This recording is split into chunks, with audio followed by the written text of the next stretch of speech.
December the 7th, 1941, Sunday, we got out of church, and as we came out of church that Sunday after the service, we heard that Pearl Harbor was bombed by the Japanese. I was 19, second year of Chaffey College. I was drafted into the Army and sent to Camp Adair, Oregon, near Corvallis, with a new division known as the 104th Infantry Division, and that was the Timberwolf Division, and I trained with them for about a year. And during that time, I kind of realized that the life of an infantryman's not going to be long for this world, so I passed the test and transferred to the Air Corps for pilot cadet training. It was April the 1st of 1944 when I guess they figured it would take more lives for the Normandy invasion than they really did plan on, so they sent everybody to the infantry that had the infantry basic training. So I was sent back to Oregon with a new division formed, and that was the 70th Division. We went overseas. The division went over on the USS America, America's largest luxury liner, which converted to a troop ship. And we landed at Marseille, France, about the middle of December, I think it was.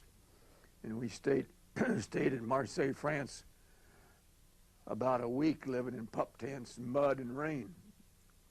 No hot showers at night? No hot showers at night. We did get 3 meals a day, but and then they shipped us to the front lines where the combat was in France, southern part of France.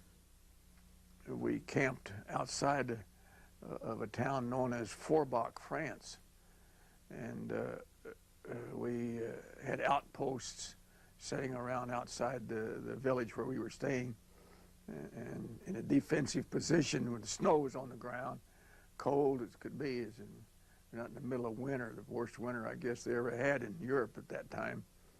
And then, of course, then we had to jump off and take a little hill known as Odigan Hill. And it was on that hill where many of the lives were lost. They went through lion mines, machine gun fire, artillery fire, wiped out a lot of people. We took the hill, and then the troops on the east, on both sides of us, adjacent to us, didn't accomplish their mission, so we were by ourselves and stayed there, cut off from the American troops for about a couple of days. And I took my squad up a riverbed. That water was ice cold, from knee deep up to waist deep of ice water, but I figured there'd be no landmines there, and Germans wouldn't see us, so we did infiltrate back to our main lines. Now, you mentioned that you had to come back again a few days later. Yes, about a couple of weeks later, when we got resupplied with personnel and more equipment, then we had to go back and take the same hill again, and lost a lot of people again in that, in taking the hill again. After the hill was accomplished, the town of Forbach was our next objective, and they sent me in off of the side of the hill with a squad of men, which is 12 men. And as we came down off of that hill, we had overhead fire from our troops, and we had direct fire from the enemy, the Germans, and they brought in tanks and fired directly on us. I went in with 12 men, and 3 of us came out. We couldn't take the town, so our troops pulled out and left us there, and about 10:30 that morning, fog came in. We couldn't see but about 10 feet in front of us. Never saw fog in my life over there, you know, the whole time we were there until then. I guess God sent that fog in to get us out. So I got up, and the other fellow got up, and we carried this one fellow that had been shot back to an aid station. Then we joined our troops the next day. And the next day then, we approached Forbach from a different angle, and standing on the edge of the street with my lieutenant and another sergeant and I, getting orders to take the town. I'd He told me to take my squad across the street. Well, that's when the Germans opened up on us and killed the lieutenant that I was with, and a bullet hit me right side of the face. I happened to have my mouth open. I says, "Come on," motion my men on. And my mouth was open, so the bullet went through. Didn't even touch a tooth or tongue or anything. Just put a hole right through my mouth. God was protecting me then, too. I realized it. So then I went back, and the aid man, he put a couple of stitches in and a Band-Aid and stuff over it, and I joined my troops, and we went back in. They patched you up and sent you back? Patched us up, and we went right back. The second time I was wounded about 2 weeks later in the same town of Forbach. Of course, we took half the town, and we had to wait to get resupplied with personnel and equipment again. And then in 2 weeks, we decided we could go take the other part of the town. And we jumped off that morning, crossing the railroad tracks, and my squad was to follow the first squad in reserve. And first house we came to, we went inside there and waited. I lost sight of the squad I was supposed to be reinforcing. I didn't know where they went. They disappeared. And so I ran outside the house, and just as I got outside the house, a machine gun fire opened up, and I ducked under a woodshed.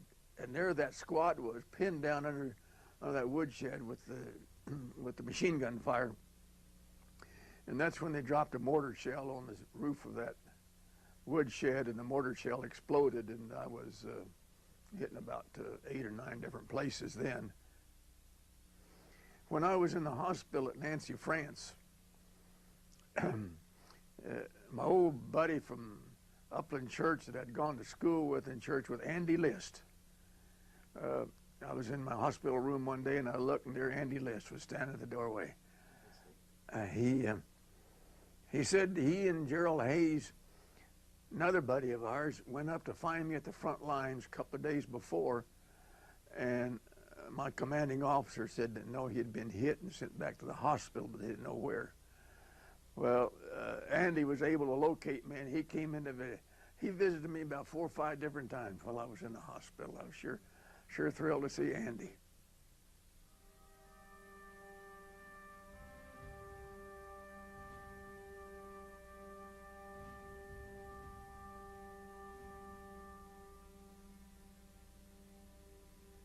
Why God spared me and not the other fellows, I'll never know the answer in this world.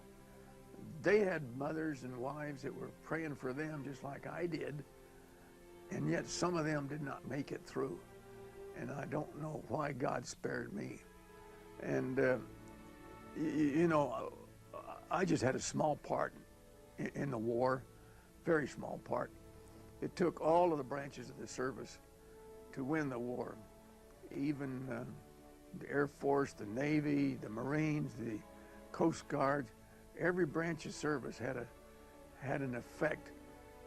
The Germans, I know, towards the end of the war had no supplies. They had no food. They had no ammunition. Whereas the American troops, we had all the supplies we needed. And it was because of the defense workers here stayed at home, produced the material for us, and the transportation units that brought it over to us. And I think that had more effect in winning the war than actually shooting my gun trying to defeat the enemy.